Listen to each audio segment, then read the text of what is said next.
He said it calmly, like he was pointing out a stain on the tablecloth. "You've embarrassed me." Then he glanced around, slow and deliberate, and added, "Everyone can see it." The words landed in the middle of the table and stayed there. Forks paused. Glasses hovered. No one laughed. No one rushed to soften it. The silence that followed felt practiced, as if everyone had agreed without speaking that this was between us and therefore none of their business. I felt every pair of eyes slide away from mine. In that moment, I understood something with startling clarity. This wasn't a slip. This was a performance. And I was the prop. We were seated at a long table near the windows of the restaurant, the city lights stretching out behind him like a backdrop. He sat relaxed, shoulders open, the picture of confidence. I sat across from him, hands folded in my lap, the way I'd learned to sit when things were about to get uncomfortable. I didn't feel heat rush to my face. I didn't feel tears. What I felt was a quiet, unmistakable shift, like a door closing somewhere deep inside me. The kind of silence that follows when you finally stop waiting for someone to correct themselves. I looked at him for a moment longer than was polite, long enough to register the faint smile at the corner of his mouth, the certainty that I would do what I always did, long enough to notice how comfortable he was with the room on his side. And then I let my gaze drop to the table, not because I was ashamed, but because I was choosing my next breath carefully. The dinner had been his idea, a celebration. He'd called it, though he never said what exactly we were celebrating. His recent promotion, maybe. The image of us, definitely. The guest list had been carefully curated. Colleagues, friends from his gym, one couple we only saw when appearances mattered. I had worn the dress he preferred, the one he said made me look polished. I had listened more than I spoke, nodded at the right moments, laughed when it was expected. I had done everything I was supposed to do to make the night go smoothly. That was the part that stung the most. Not the accusation itself, but the confidence behind it, the assumption that I would absorb it quietly, the way I had absorbed so many things before. He knew this table. He knew these people. He knew how much weight a public moment carried. He also knew I hated scenes. He counted on that. The server returned with another bottle of wine, hesitated when she sensed the tension, then poured anyway. The sound of liquid hitting glass felt absurdly loud. Someone cleared their throat. Across from me, a woman I'd spoken to earlier about her daughter's college plans suddenly found the stem of her glass fascinating. The room didn't turn against him. It didn't turn toward me. It simply waited. I realized then that this was not the first time he had spoken to me like this. It was just the first time he had decided the audience would be useful. We had been married for almost 15 years, long enough to develop a rhythm that outsiders mistook for harmony. In public, he was attentive, quick with a joke, generous with compliments that never quite landed where they should. People admired us, or at least the version of us he presented. I was the steady one, the one who made things work, the one who didn't need much. That story suited everyone, including me. For a long time, I had learned early on that restraint was a kind of currency. If I didn't challenge him, things stayed pleasant. If I smoothed over moments, the evening continued. Friends praised my patience. Family told me how lucky he was to have someone so understanding. Over time, my silence stopped being a choice and started being an expectation. At the table that night, I could feel the weight of all those small decisions pressing in. Every time I'd let a comment pass, every time I'd corrected myself instead of him, every time I'd told myself it wasn't worth it, he had mistaken my restraint for permission. He shifted in his chair, satisfied, already moving on. The conversation tried to restart, awkward and thin. Someone made a comment about the view. Another person nodded too eagerly. I was still sitting there, still quiet, but something fundamental had changed. I wasn't deciding how to keep the peace anymore. I was deciding how to tell the truth. I noticed details I might have missed before. The way his foot tapped under the table when the silence lingered too long. The way his eyes flicked toward me, checking that I hadn't gone off script. He believed the moment had passed. He believed I would let it pass. I drew a slow breath and let it out. Not yet. I told myself.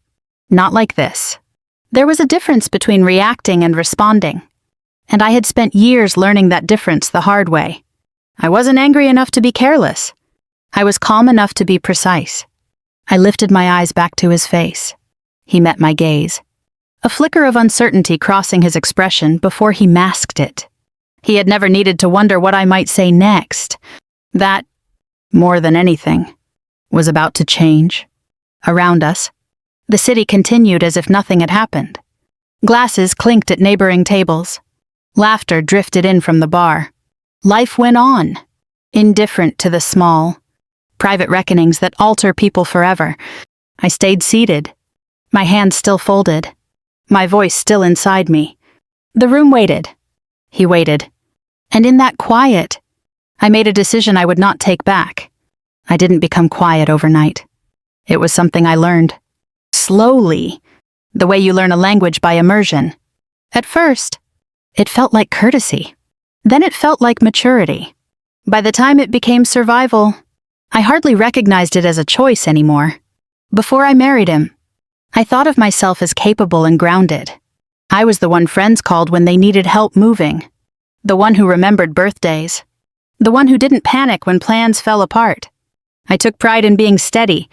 I believed that relationships worked best when someone was willing to bend a little, to smooth edges, to keep things from escalating. I had grown up watching women do exactly that and being praised for it. Don't make a scene.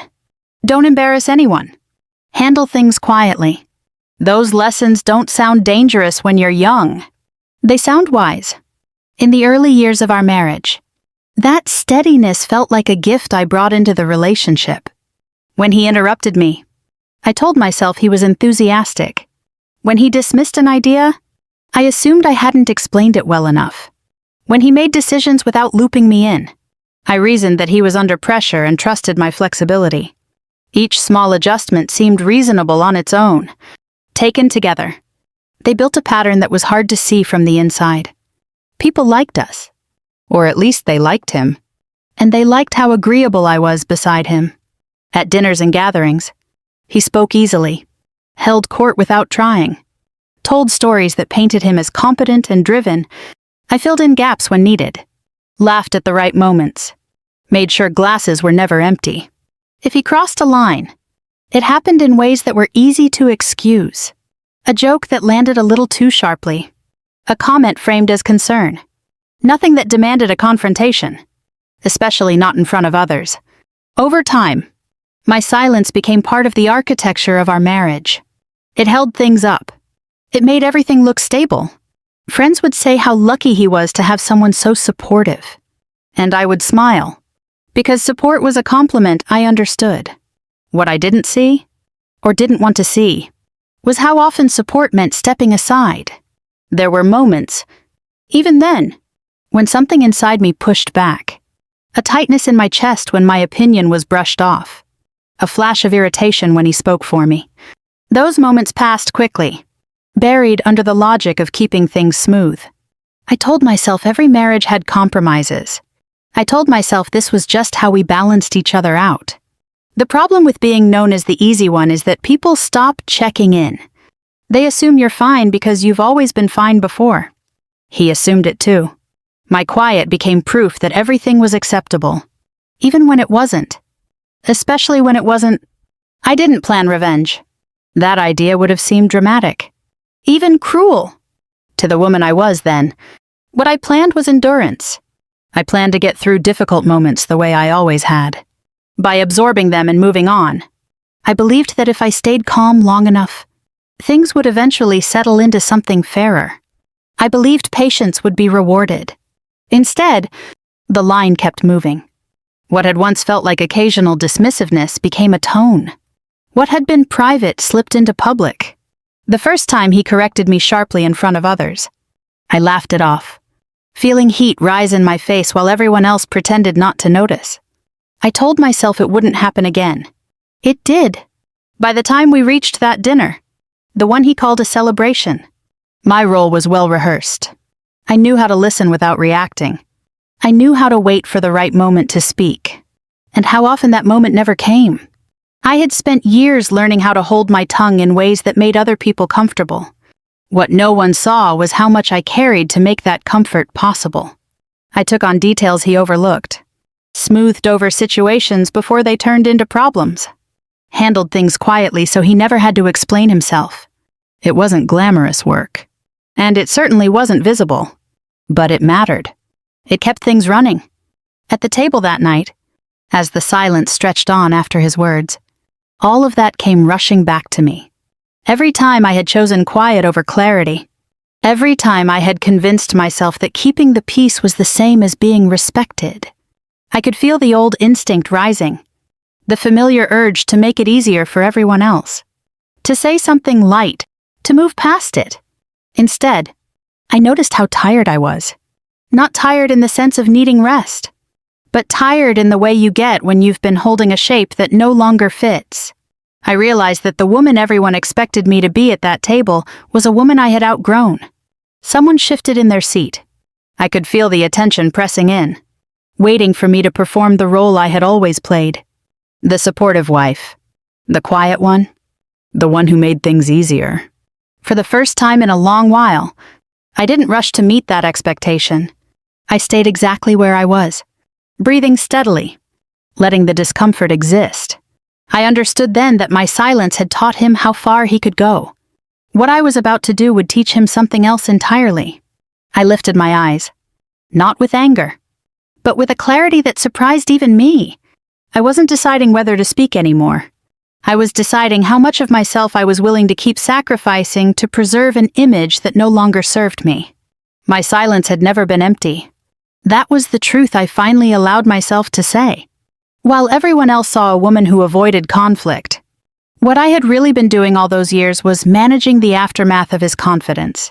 I was the one who noticed cracks before they became fractures. The one who stepped in quietly, so nothing ever collapsed in public. It started small, the way these things always do. A missed deadline he brushed off because someone else would handle it. A conversation he postponed until it became urgent. I would step in, make a call, smooth it over. At first, it felt like teamwork. Marriage, I thought, was about covering for each other when things got messy. I didn't mind being the one who paid attention to details. I was good at it. Over time, though, the pattern became clear. He took risks because someone else absorbed the consequences. He spoke boldly because someone else fixed what followed. Problems disappeared before they reached him. And because they disappeared, he never learned how close things came to unraveling. My silence didn't just protect his feelings. It protected his reputation. There were emails I answered on his behalf because he forgot. Conversations I had with people who were frustrated but still willing to give him another chance. Situations where I quietly recalibrated expectations so his missteps looked like strategic choices instead of negligence. None of it was dramatic enough to feel like leverage. It just felt necessary. I didn't set out to know these things. I learned them by being present, by paying attention, by caring when he didn't. The knowledge accumulated slowly, piece by piece, until I understood far more about the stability of his world than he ever realized. I never used that understanding against him. It never occurred to me to do so. Power wasn't what I wanted. Peace was. What he never saw was how dependent that peace made him. Not emotionally. At least not in ways he would acknowledge. But structurally, I was the quiet buffer between his confidence and the reality that sustained it. Without me smoothing edges, things didn't just get uncomfortable. They got exposed. Sitting at that table, listening to the hum of the restaurant and the forced return of conversation around us, I became acutely aware of how much I was still holding together in that moment. Even now, even after what he'd said, part of me was calculating outcomes. If I spoke too quickly, it would look reactive. If I stayed silent too long, it would look like agreement. I could feel years of conditioning at work, weighing risks and benefits automatically. He, on the other hand, was already moving on. He reached for his glass, took a sip of wine, nodded at someone who had resumed talking. His body language said the matter was settled. He had corrected me, publicly, and expected the night to continue. That expectation rested on one assumption, that I would protect him from consequences the way I always had. I thought about all the moments I had chosen not to say something, not because I didn't have words, but because I knew exactly what those words would do. I had always believed restraint was a virtue. That night, I realized restraint was also a resource, one he had been spending freely without ever checking the balance. There was a flicker of something like uncertainty when he noticed the silence hadn't fully broken. His foot tapped lightly against the leg of the table. He glanced at me again, more sharply this time, as if confirming that I was still where he left me. Still quiet. Still manageable. I wasn't angry in the way people expect anger to look. I didn't feel an urge to lash out or embarrass him back. What I felt was steadiness. The kind that comes when you finally see a situation clearly. I understood then that my silence had been mistaken for weakness, and that mistake had consequences he had never planned for. I also understood why I had never spoken up before. Loyalty had kept me quiet. Fear of being seen as difficult had kept me quiet. A desire to be fair, to be kind, to be the bigger person. None of those reasons felt sufficient anymore. They had cost me too much. The longer I sat there, the more obvious it became that this moment was a crossroads. I could continue doing what I had always done. Absorb the discomfort. Protect the image. Keep everything running smoothly. Or I could let the truth exist, without cushioning it, without translating it into something easier for him to digest.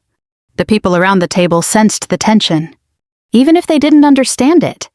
Conversation remained shallow, tentative. Someone laughed a little too loudly. Someone else checked their phone.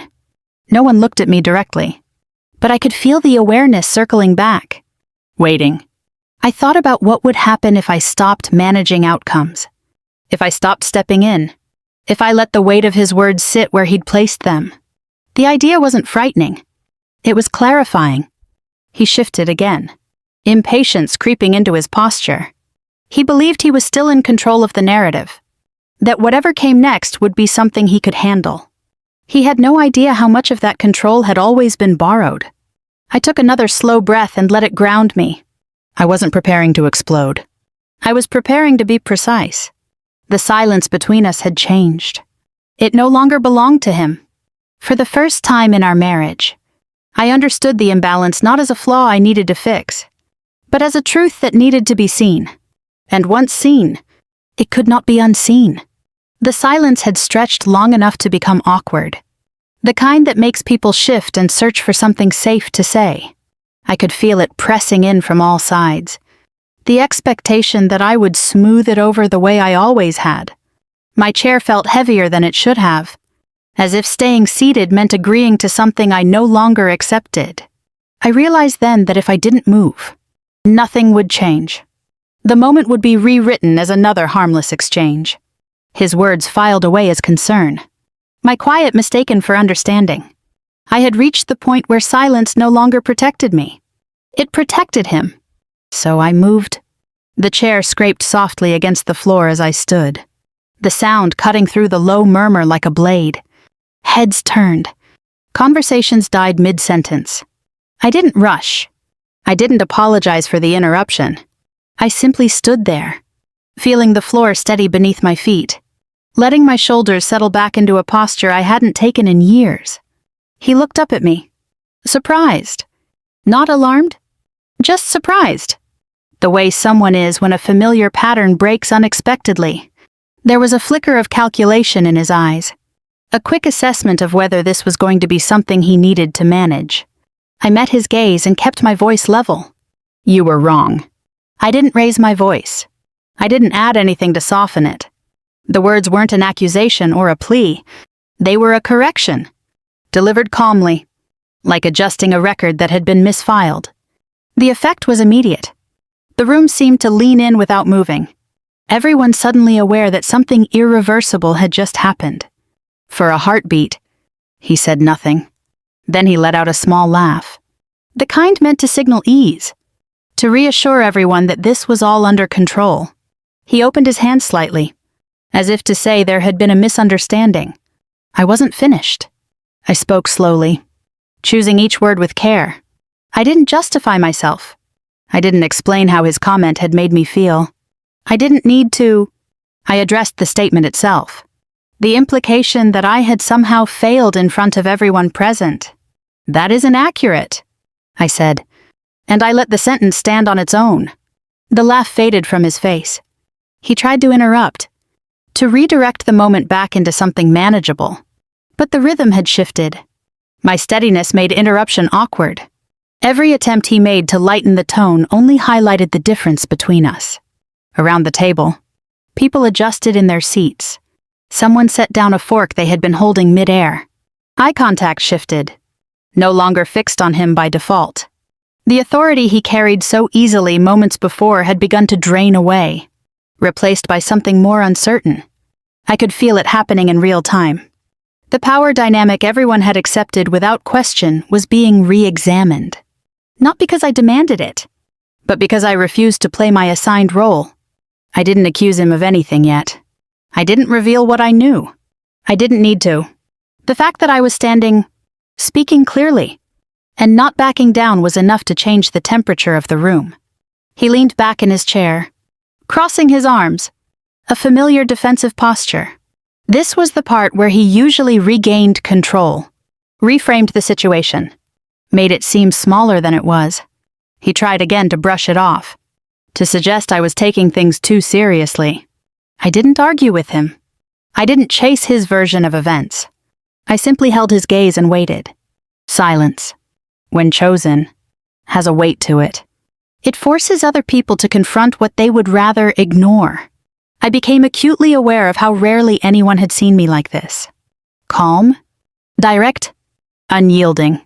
I wasn't angry, and that unsettled them more than anger would have. Anger could be dismissed. This could not. He glanced around the table, searching for reinforcement, for someone to step in and smooth things over. No one did.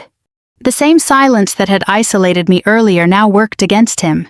It was no longer neutral. It was observant.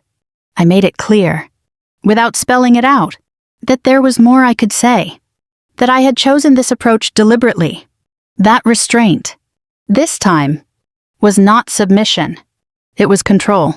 His jaw tightened. He nodded once, sharply, as if conceding something he didn't yet understand. The confidence he had displayed at the beginning of the evening had fractured, replaced by an unease he couldn't hide. I could feel my pulse steadying, my thoughts sharpening. Standing there, I understood something fundamental. I no longer needed his agreement to define reality. I didn't need the table to side with me. I needed only to stop cooperating with my own diminishment. I sat back down, not because the moment had ended, but because I had made my point. The chair felt lighter this time. The air around me had changed. Conversations did not resume right away. People needed time to recalibrate. He watched me carefully now, no longer assuming the night would unfold according to his expectations. He had underestimated how much my silence had been doing for him. That miscalculation was about to cost him. As I reached for my glass, my hand steady, I knew this was only the beginning. I had corrected the lie. The truth would follow. But on my terms. I didn't sit back down to make peace. I sat because I had taken control of the moment. And control doesn't require standing. The table was quiet again. But it was a different kind of quiet now. It wasn't waiting for me to disappear. It was waiting to see what I would do next. I looked at him, really looked at him, and realized how much he was relying on my restraint even now. He still believed there was a limit to what I would say, that I would protect him from anything that couldn't be laughed off later. That belief had carried him for years. It was about to fail him. This isn't an argument, I said, my voice even conversational. I'm not upset. I'm correcting something that's been wrong for a long time. That seemed to unsettle him more than anger would have.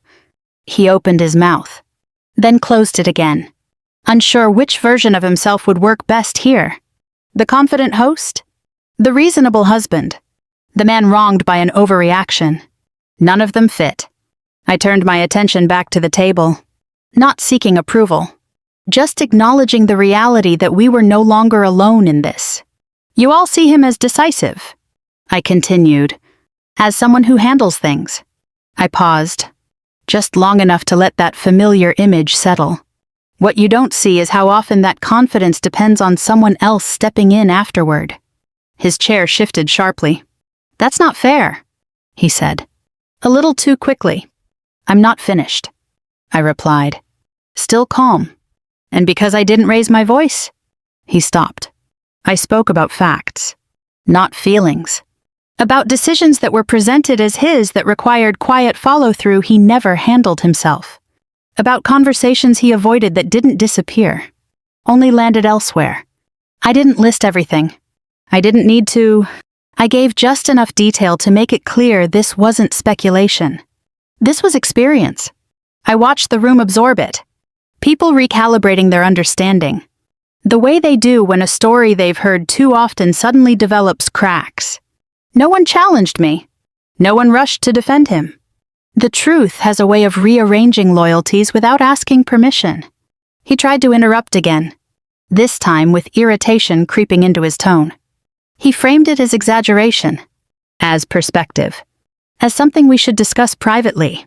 That was his mistake. By insisting on privacy now, he revealed how much he depended on it. This is exactly the problem, I said. You rely on things being handled quietly so you never have to account for them. His face tightened. He shook his head slightly, as if trying to dismiss me without engaging. But the room had already shifted. Silence no longer worked in his favor. It drew attention instead of diffusing it. I took a breath, steady and deliberate. I've covered for you, I continued. Not once, not twice. Consistently. I did it because I believed that was part of being a partner. I believed loyalty meant containment. I met his eyes again. I don't believe that anymore. That was when something real broke through his composure. Not anger, fear. He understood. Finally, that this wasn't about embarrassment. It was about exposure, and not the kind that comes from yelling or scenes. The kind that comes from withdrawing support. I'm not saying this to punish you, I added. I'm saying it so you understand what's changing. He scoffed. Trying to reclaim ground? So what? Now you're threatening me. I shook my head slowly. No, I'm informing you. The difference mattered. A threat seeks compliance. Information allows choice. I wasn't telling him what to do. I was telling him what I would no longer do. I won't keep fixing things behind the scenes, I said. I won't translate your decisions into something workable. I won't make it look like everything is fine when it isn't. I let that sink in. What happens after that is up to you. The weight of it landed unevenly. Some people looked down at the table. Others watched him closely. Curious now. Reassessing. He sat rigid, jaw clenched, realizing too late how much he had relied on my silence as infrastructure. He tried once more to speak, to regain authority, but his words tangled. The ease was gone. Without my cooperation, his confidence had nothing to stand on. I felt no rush of triumph. What I felt was certainty, a clean, unshakable sense that this was necessary, that whatever discomfort followed would be honest discomfort, not something quietly displaced onto me. I stopped there, not because I had nothing more to say, but because I had said enough. There was more I knew, more I could reveal, but escalation wasn't the point. Clarity was. The table stayed quiet. No one filled the space. No one rushed to rescue him or console me. For the first time that evening, the silence belonged to me. I picked up my glass, took a small sip, and set it down again. My hands were steady. My pulse was steady. The moment had passed its point of no return. He looked at me as if searching for the woman he thought he knew. The one who would soften, who would explain, who would pull this back from the edge. She wasn't there anymore. What followed would not be loud. It wouldn't be dramatic. It would be structural. And once structures shift, they don't snap back into place just because someone wants them to. I sat there, composed, knowing that the truth had done its work. The rest would unfold on its own, The room stayed quiet after I finished speaking. Not because anyone was stunned into admiration, but because no one quite knew where to place themselves anymore. The familiar lines had blurred. The roles we'd all been playing no longer fit. And the discomfort of that realization settled heavily over the table. I watched it happen without trying to manage it. That was new. For years. I would have stepped in by now. Offered a bridge. Made it easier for everyone to pretend nothing important had changed. Instead, I stayed still and let the weight of the moment exist exactly as it was. I realized then that there was nothing left to explain. Explanation would only invite negotiation. And I wasn't interested in negotiating my dignity. I had said what needed to be said. The rest would only dilute it. I reached for my purse. The motion unhurried. Deliberate. The sound of the zipper seemed louder than it should have been in the quiet. A few people glanced at me, unsure of what this meant, as if they were waiting for permission to interpret it. I pulled out my wallet and stood again, not abruptly, but with the same calm certainty that had carried me through the last few minutes. "I've got this," I said to the server as she approached, instinctively drawn by movement. My voice was polite, steady. I paid for my portion of the meal, sliding the card across the table with a small, final nod. It wasn't about money. It was about separation. About marking the line between what was shared and what was no longer mine to carry. Across from me, he shifted in his chair, a frown creasing his forehead. "What are you doing?" he asked, trying to keep his voice low, trying to frame this as a misunderstanding that could still be smoothed over. "I'm leaving," I said simply. He opened his mouth, closed it, then tried again. "You don't have to do this. We can talk about it later. You're making a scene." The words barely registered. A scene would have been shouting. Tears? Spectacle. What I was doing was the opposite. I shook my head once. Not in anger. Not in defiance. But in refusal. "I'm not," I said. "I'm ending one." I reached for my wrist and unclasped the bracelet he'd given me years ago. The one he liked to point out when people commented on it. A symbol of generosity. He'd called it.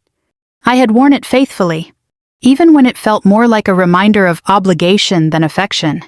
I set it down on the table between us. The soft clink of metal against wood marking a moment I knew I wouldn't revisit. That sound pulled me backward for just a second. Not into regret, but into memory. I remembered an earlier evening, years ago, when I'd stayed quiet after a similar comment. Brushed it off with a smile. Told myself it wasn't worth addressing. I remembered the tightness in my chest then. The promise I'd made to myself that next time would be different. I hadn't kept that promise.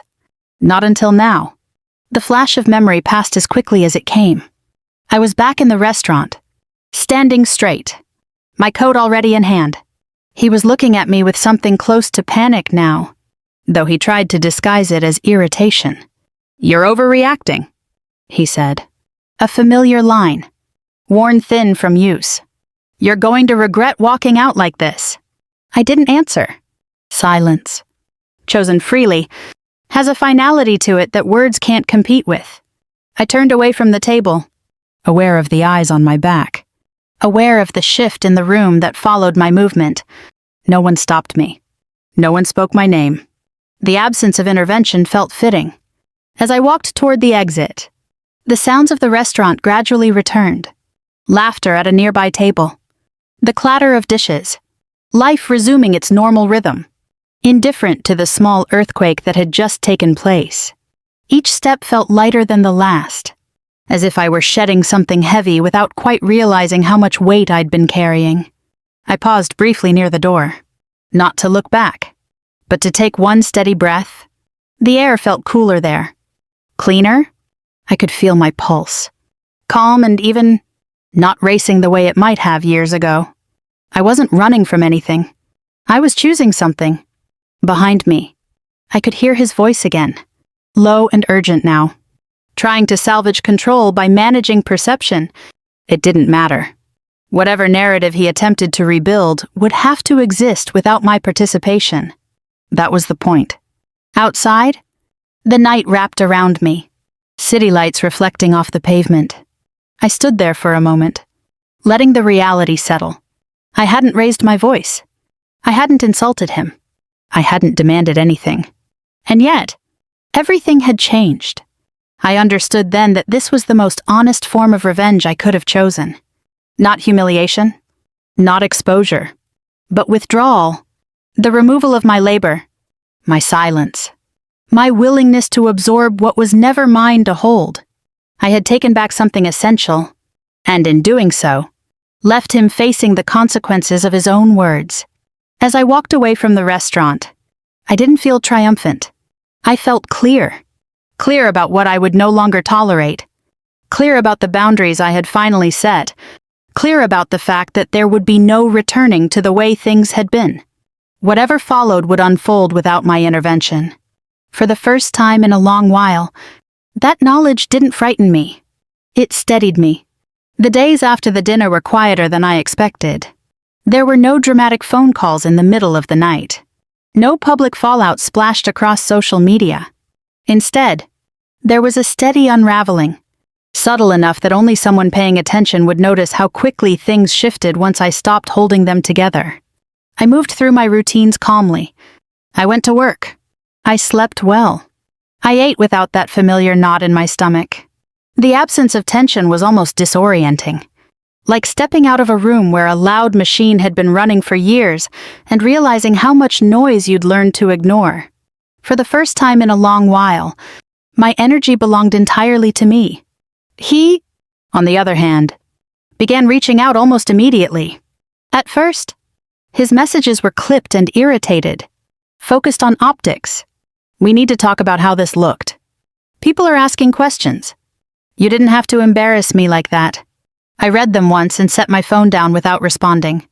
I wasn't interested in managing the story anymore. A few days later, the tone changed. The irritation softened into concern, then into something closer to bargaining. He suggested we meet somewhere neutral. He framed it as wanting to clear the air, to fix a misunderstanding.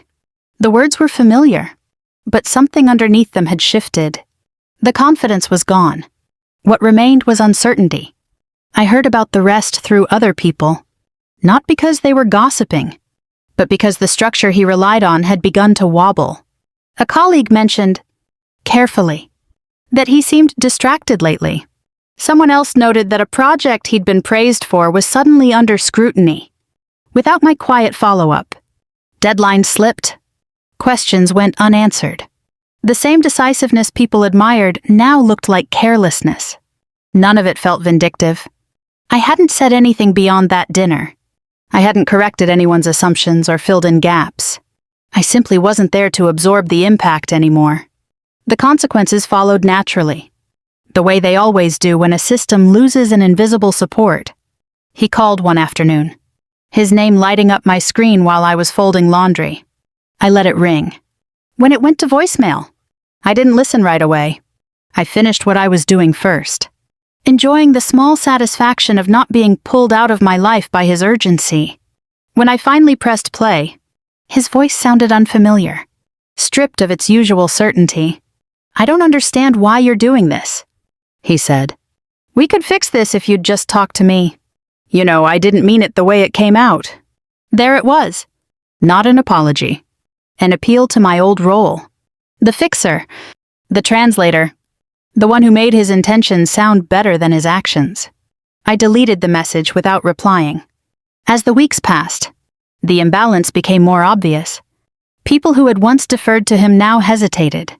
Conversations stalled where they used to flow easily.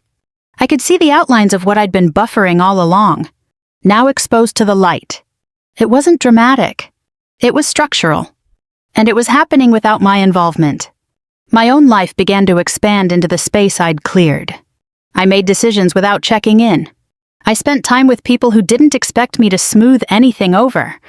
When I spoke, I didn't measure my words against someone else's comfort. The simplicity of that freedom surprised me. There was a moment, one quiet evening, when I felt a flicker of something like guilt. Old habits die hard. I wondered if I should reach out, offer closure, explain myself one last time. The thought passed quickly. Closure wasn't something he could give me, and it wasn't something I owed him. I had already given enough. His final message came a few days later, longer than the others. He wrote about our history, about everything we'd built, about how unfair it was to throw it away over one dinner. He insisted he was willing to change, if only I would meet him halfway. The words were polished, persuasive, almost convincing. Almost. I read it once, then again more slowly. What struck me wasn't what he said, but what he didn't. There was no acknowledgement of the pattern, no recognition of the harm, just a desire to restore the balance that had benefited him. I set the phone down and didn't pick it up again. The truth was, the story was no longer about him. It hadn't been since I stood up at that table. The real shift had happened inside me, and no amount of negotiation could undo that. I had seen the cost of my silence too clearly to pretend it was harmless again. One afternoon, I ran into someone who had been at the dinner. She hesitated, then smiled, a little awkwardly. "I keep thinking about that night," she said. "I didn't realize how much you were carrying." I nodded, surprised by how little it affected me. "Neither did I replied. That was when I understood the final shape of what had happened. I hadn't destroyed anything. I had stepped out of a role that was quietly draining me. What fell apart afterward was never held together by mutual respect in the first place. As I walked home, the air cool against my face, I felt a deep, steady calm. The consequences were still unfolding, but they were no longer mine to manage. I had chosen myself, and in doing so, I had changed the terms of everything that came after. The silence that remained wasn't empty, it was spacious. And for the first time, it belonged entirely to me. Life settled into a quieter rhythm after that. Not empty, not lonely, just steady. Mornings no longer began with a knot in my chest or a mental checklist of what might go wrong if I didn't intervene. I woke up knowing the day belonged to me. And that knowledge carried a calm I hadn't felt in years. People sometimes assume that walking away leaves a vacuum, that something must rush in to replace what's gone. What I discovered instead was space. Space to think without translating my thoughts into something more palatable. Space to speak without bracing for correction. Space to rest without feeling guilty for not holding everything together. I didn't lose a marriage the way people like to frame it. I stepped out of a hierarchy where my value depended on how much discomfort I was willing to absorb. That distinction mattered more than I expected. It shifted how I understood my own history. How many moments I had mislabeled as compromise when they were really quiet erasures. There were moments of grief, of course. You don't untangle years of shared life without feeling the pull of memory. I missed the idea of who we were supposed to be. I missed the version of myself who believed patience could fix anything.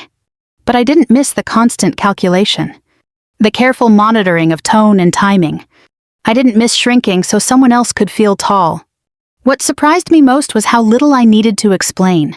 I had spent so long believing clarity required justification, that if I didn't lay out every reason, every feeling, I would be misunderstood. The truth was, the people who wanted to understand didn't need a speech.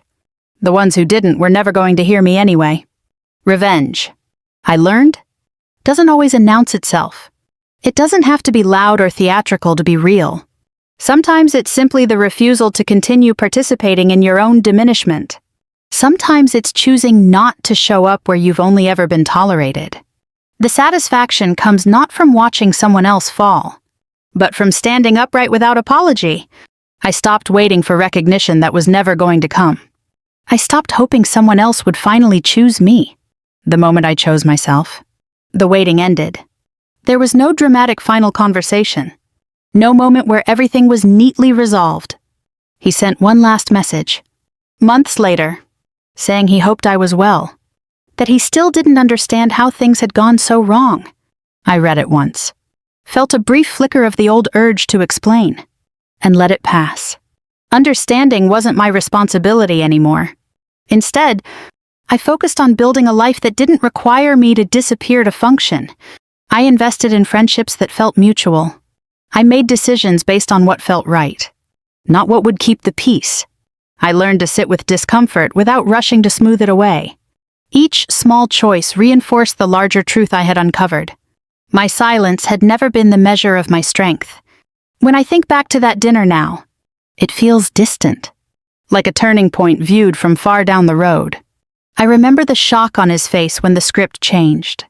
I remember the weight lifting from my shoulders as I walked away.